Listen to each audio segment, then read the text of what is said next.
नाही, मुळात असं आहे की याचा विषय आला कुठे, जाणीवपूर्वक भारतीय जनता पक्षाला या पद्धतीचं नॅरेटिव्ह तयार करायचं आहे आणि उत्तर भारतीय मतं गोळा करायचे आहेत, त्याच्यासाठी चाललेले हे खेळ आहेत. सोन्याची अंडी खाऊन झाली, आता कोंबडीच कापायला निघाले. आमच्याकडे विकासाचा तर त्यांच्याकडे खुर्चीचा एजेंडा.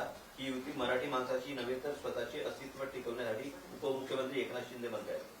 मग मला एक सांगा की त्यांनी जी भारतीय जनता पक्षाबरोबर युती केली ती कशासाठी केली? सत्तेसाठीच केली ना, खुर्ची उभवायलाच केली ना. मुख्यमंत्रीपद मिळालं नसतं तर युती केली असती का एकनाथ शिंदेनी? दुसऱ्याकडे जेव्हा एक बोट दाखवत आहे तेव्हा 4 बोट त्यांच्याकडे आहेत, हे त्यांनी लक्षात ठेवलं पाहिजे. अदानी फॅमिलीसाठी महानगरपालिका नाही, हे त्यांनी लक्षात ठेवावं. त्यांनी असंही म्हटलंय की आमची डेव्हलपमेंटची युती आहे आणि त्यांची सेटलमेंटची युती आहे. कसली डेव्हलपमेंट केली? मला एक त्या प्रश्नाचं तो उत्तर द्या. 2 पूल आणि 1 रस्ता म्हणजे डेव्हलपमेंट होत नाही. इथे राहणाऱ्या मुंबईकरांचा हॅपीनेस इंडेक्स किती आहे? खरोखर जनता खुश आहे का? मला असं वाटतं जर जनता खुश असेल तर ती प्रगती असते, तो विकास असतो. इथे जनता कुठे खुश आहे? लोकांना नोकऱ्या नाही. एक अटल सेतू बांधलाय पण इथले रस्ते सगळे खड्ड्यात भरलेले आहेत.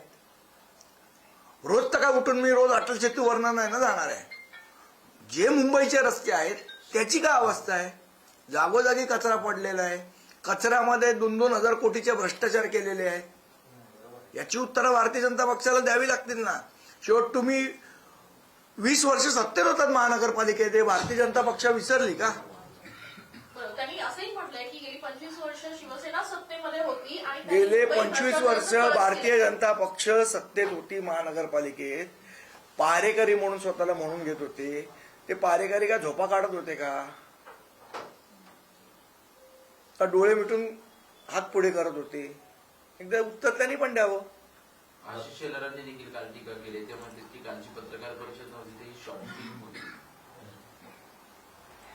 आवडली की नाही आवडली?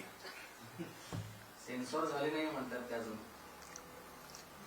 शेलारांचा प्रॉब्लेम असा आहे, त्यांना सध्या त्यांच्या पक्षात विचारत नाही, त्यामुळे रोज हल्ली त्यांना रामदास आठवले चावलेत.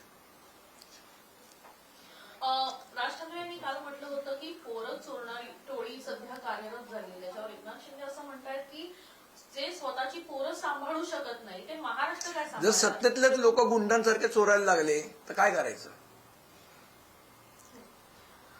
दुसरीकडे आम आदमी पार्टीनं कुठेतरी तुमची बाजू घेतलेली बघायला मिळत आहे की BMC is not a family business, असं जेव्हा बीजेपीने राज ठाकरे आणि उद्धव ठाकरे यांचा फोटो घेऊन ट्विट केलं होतं त्याला आम आदमी पार्टीनं रिप्लाय केला आहे. आणि अमित साटम पासून राहुल नार्वेकरांपासून कसे फॅमिली पॉलिटिक्समध्ये अहो यांचे किती सांगायचे. आता कोण मला वाटतं अमित साटमांचा मेहुणा पण आहे ना नगरसेवक, शेलारांचा भाऊ आहे, दरेकरांचा पण भाऊ आहे. अजून यादी निघेल. अगर बात निकलेगी तो बहुत लंबी जाएगी. कोणाचा फॅमिली बिझनेस आहे ते कळेल ना. आणि का अदानीचा फॅमिली बिझनेस करायला महानगरपालिका आहे का?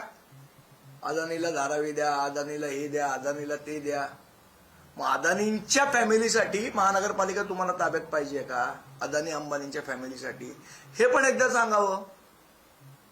मतांसाठी आता पलटी मारत आहेत, पण यांची जुने पापे त्यांना धुता येणार नाहीत. मुंबई आणि महाराष्ट्रातही हिंदुत्ववादीच आहे. महाराष्ट्रही हिंदुत्ववादीच आहे.